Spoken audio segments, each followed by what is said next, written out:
저도 선물을 준비했습니다, 여러분. 기대하십시오.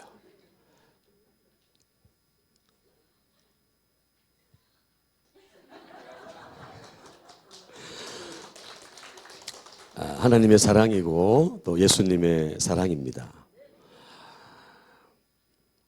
산타 할아버지께 선물을 무척 받고 싶은 아이가 있었습니다. 그 아이가 편지를 쓰기 시작했습니다. 산타에게 착한 어린입니다. 선물 주세요. 양심이 조금 찔렸나 봐요. 다시 좀 수정했습니다. 친구를 때리긴 하지만 세게 때리지는 않습니다. 선물 주세요.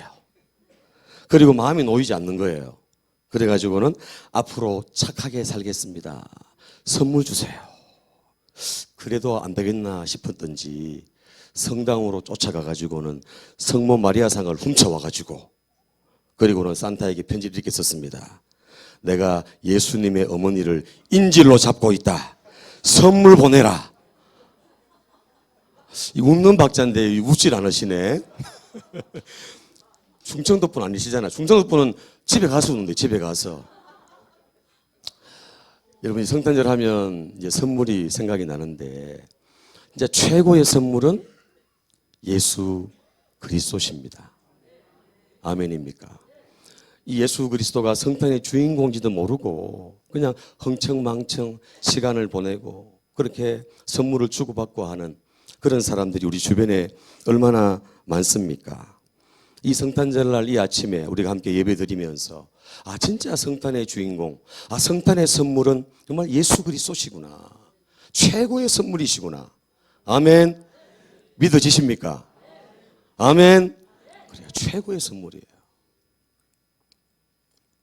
성탄의 의미가 퇴색된 지가 참 얼마나 오랜지 모르겠습니다. 그럼에도 불구하고 우리는 이 성탄의 아침에 이 성탄의 참된 의미를 우리가 깊이 묵상하고 또 성탄의 이 기쁨을 가지고 감격을 가지고 성탄의 이 소식을 모르는 많은 사람들에게 이 성탄의 기쁨을 함께 나누는 그런 주인공들 되시기를 예수님 이름으로 축복합니다. 성탄의 핵심은 크게 두 가지죠. 두 가지. 첫 번째 따라합니다. 예수님을 보내신 하나님의 사랑. 그렇습니다. 성탄의 핵심은 예수님을 이 땅에 보내신 하나님의 사랑이라는 거죠. 두 번째 따라합니다. 그 하나님께 대한 예수님의 순종. 그렇습니다. 그 하나님께 대한 예수님의 순종이 바로 핵심, 성탄의 핵심이라는 거죠. 예수님을 보내신 그 하나님의 사랑과 그 예수님의 순종에 우리는 이 성탄의 핵심, 초점을 딱 맞춰가지고 그렇게 이 성탄절을 기쁘고 감사함으로 그렇게 보내는 그런 저와 여러분들이 되시고 또 이 성탄절날 우리가 작은 선물을 또 우리 이웃들에게 주님의 사랑을 우리가 받은 자로서 선물을 받은 자로서 이 선물을 가지고 또 작은 선물을 우리 이웃들에게 나누는 그런 성탄절이 되었으면 좋겠습니다. 자, 오늘 말씀 보겠습니다. 오늘 말씀을 제가 짧게 할 겁니다. 짧게. 자, 11절 말씀, 오늘 말씀 다시 읽습니다. 시작. 오늘 다윗의 동네에 너희를 위하여 구주가 나셨으니 곧 그리스도 주시니라. 아멘. 오늘 다윗의 동네에 너희를 위하여 구주가 나셨으니 곧 그리스도 주시다 그랬습니다. 여러분, 다윗의 동네, 예수님이 그 이스라엘의 팔레스타인 지역에 얼마나 도시도 많고 마을이 많습니까? 그런데도 예수님은 이 다윗의 동네에 태어나셨어요. 이 다윗의 동네가 어디죠? 다윗의 동네가 어디예요? 벳자로 시작하잖아요. 예, 베들레헴, 벳레헴, 그죠? 떡집이라고 떡집, 방앗간. 이름의 뜻이 빵집, 그죠? 베들레헴. 그렇게 많은 도시가 있고 많은 마을이 있는데 예수님은 하필이면 이 베들레헴, 다윗의 동네에 태어나신 거예요. 왜냐하면 예수님이 바로 떡이시기 때문에, 하늘에서 내려온 산떡이시기 때문에, 생명의 떡이시기 때문에 예수님이 다윗의 동네 베들레헴에 태어나셨다는 겁니다. 구약의 선지자들을 통해서 말씀하셨잖아요. 그죠? 에브라다야 베들레헴아, 네가 작지만 너에게 목자가 태어난다. 다스리는 자가 태어난다. 그분이 바로 예수 그리스도, 우리의 구원자이신 줄 믿습니다. 그래서 오늘 다윗의 동네에 태어나셨다는 거예요. 다윗의 동네에. 네? 또 베들레헴에서 태어났는데 우리가 잘 아는 대로 번듯한 집에서 태어난 것이 아니라, 그죠? 아주 초라하고 집도 아닌 마구간에서, 말구유에서 예수님이 태어나셨다는 거예요. 왜? 하나님의 아들이신 그분이, 하나님이신 그분이 왜 그 영광 자리를 버리시고 이 낮고 낮은 땅에 오셔가지고 집도 아니고 마구간에 그 비천한 모습으로 그 다윗의 동네에 태어나셨을까요? 그것은 바로 오늘 비천한 저와 여러분들을 구원하시기 위해서, 살리시기 위해서 예수님이 낮아지셨다는 겁니다. 그래서 빌립보서는 이렇게 말씀합니다. 빌립보서, 하늘 보좌를 버리고 낮고 낮은 사람의 모습으로 태어나셨는데 이렇게 말씀해요. 같이 읽을까요? 시작. 그는 근본 하나님의 본체시나 하나님과 동등됨을 취할 것으로 여기지 아니하시고 오히려 자기를 비워 종의 형체를 가지사 사람과 같이 되셨고 사람의 모양으로 나타나사 자기를 낮추시고 죽기까지 복종하셨으니 곧 십자가에 죽으심이라. 아멘. 예수님이 성탄으로 이 땅에 오신 것은 하나님의 사랑을 우리에게 나타나신 것이고, 또 예수님이 순종, 하나님의 그 말씀에 순종해서 천한 자리에, 낮고 낮은 자리에 말구유에 태어나셨다는 겁니다. 하나님이신데 하나님과 같이 동등됨을 취할 것으로 여기지 않고 자기를 비워가지고 낮춰가지고 종의 형체를 가져가지고 우리 사람과 같이 성육신, 말씀이 육신이 돼가지고 우리의 몸을 입고 사람의 몸을 입고 오셔가지고 나타나셨는데 자기를 낮추시고 죽기까지 복종하셨다. 그래서 하나님의 아들이신 그분이, 영광 받으셔야 될 그분이 저와 여러분들을 살리기 위해서, 저와 여러분들을 구원하시기 위해서 낮고 낮은 사람의 모습으로, 종의 모습으로 이 땅에 오셨다는 것. 이것이 바로 성탄의 큰 의미인 줄로 믿습니다. 아멘. 다윗이 이제 왕이 돼가지고 통일 이스라엘 왕국을 만들죠. 그래가지고는 사울, 첫 번째 왕인 사울의 이제 혹시나 자손들이 있는가 찾습니다. 찾는데 찾다가 시바라는 그 종, 그죠? 그 종과 함께 있는 무비보셋이라는 다윗의 손자죠. 요나단의 아들이니까 무비보셋. 다윗과는 완전히 절친 아닙니까? 생명도 같이 바꿀 수 있는 그런 친구 아니었습니까? 그죠? 그 요나단의 아들인 무비보셋, 따라합니다. 무비보셋. 예, 무비보셋이 있다는 것을 이 다윗이 알았어요. 그러니까 요나단과의 우정도 있죠. 그 사랑도 있죠. 그러니까 좀 갚아야 되겠다. 이래가지고 무비보셋을 수소문해가 찾아옵니다. 데려왔더니 다리가 한쪽이 절름발이에요. 절름발이. 근데 다윗이 어떡합니까? 오늘부터 너 이제 왕자들이 먹는 이 밥상에서 나랑 같이 밥을 먹는다. 무슨 말입니까? 어떻게 대우한다는 거예요?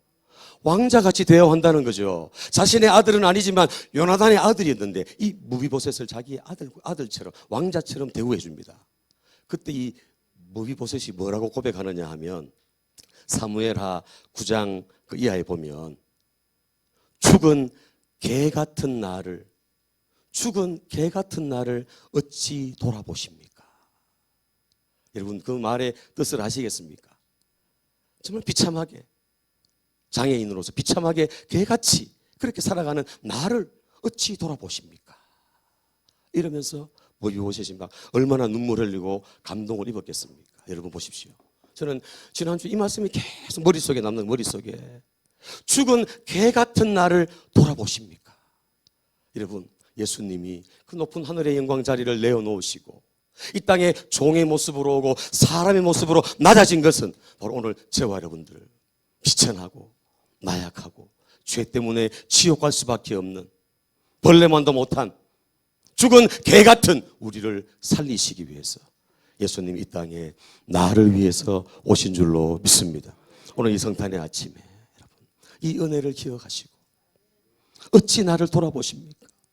75억이 넘는 이 인구 가운데 어찌 주님 나를 기억하시고 나를 돌아보시고 나를 사랑하셔서 이 땅에 오셨습니까?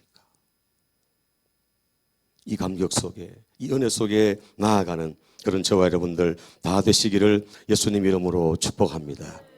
아멘. 예수님은 자기 백성을 그들의 죄에서 구원할 자라는 그 이름의 뜻이 바로 예수 아닙니까? 예수. 자기 백성을 그들의 죄에서 구원할 자. 우리를 죄에서 구원하시기 위해서 오셨다는 겁니다. 자, 그리스도. 우리가 예수 그리스도다 이렇게 말하는데 이 그리스도는 뭡니까? 그리스도. 그리스도는 뭐죠? 기름 부음을 받은 자. 기름 부음을 받은 자. 기름 부음을 받은 자라는 거예요. 왕이나 선지자나 제사장이나 구약에 왕을 세울 때 선지자 제사장 세울 때 뭐합니까? 기름을 부은 기름을 올리브유 기름을 붓는 거예요. 기름을 부어가지고 가시적으로 사람들에게 보여주는 거죠. 하나님이 세우신다. 하나님이 왕으로 선지자로 제사장으로 세우신다. 바로 예수가 그리스도란 말. 그리스도. 이 그리스도란 말이 바로 따라합니다. 예수님은 나의 왕, 나의 제사장, 나의 선지자시다. 아멘. 이 사실 이 의미를 여러분들 기억해야 돼요. 죄 문제, 제사장으로서 죄 문제, 하나님과 우리 사이에 막혀 있는 죄 문제를 헐어버리기 위해서 제사장으로 예수님 오셨어요. 그래서 십자가에 피 흘려 죽으시잖아요. 제물 되시잖아요. 제물. 나의 제사장입니다. 또 예수님은 선지자로서 구원의 길을 알지 못하고 갈 바를 알지 못하는 그 백성들에게 구원의 길을 딱 보여주는 거죠. 내가 곧 길이요 진리요 생명이다. 나로 말미암지 않고는 아버지께로 갈 자가 아무도 없다. 그래서 예수님이 선지자로 오신 겁니다.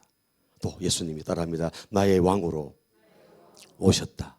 아멘. 그래서 죄를 다스리시고 죽음을 다스리시고 모든 사망 권세를 다스리시고 왕으로서 통치하시기 위해서 다스리시기 위해서 이 땅에 오셨다는 거. 아멘입니까? 오늘 이 성탄의 아침에 죽은 개 같은 나를 돌아보십니까? 주님 나를 위해서 오신 너희를 위하여. 오늘 말씀 다시 볼까요? 자, 11절 다시 11절 말씀 다시 봅니다. 시작. 오늘 다윗의 동네에 너희를 위하여 구주가 나셨으니 곧 그리스도 주시니라. 아멘. 누구를 위하여? 나를 위하여. 나를 위하여 이 땅에 오신 그 예수 그리스도. 그 성탄의 기쁨과 그 감사, 그 은혜 넘쳐나시고 이 기쁨을 주변 이웃들에게 증거하는 나타내는 주인공들 다 되시기를 예수님 이름으로 축복합니다. 자, 14절 말씀 같이 읽고 마무리하겠습니다. 14절 시작. 지극히 높은 곳에서는 하나님께 영광이요 땅에서는 하나님이 기뻐하신 사람들 중에 평화로다. 아멘. 하늘엔 영광, 땅엔 평화. 아멘. 예수님이 이 땅에 오심으로 하나님께 영광이 되고 그대로 순종했잖아요. 그렇죠?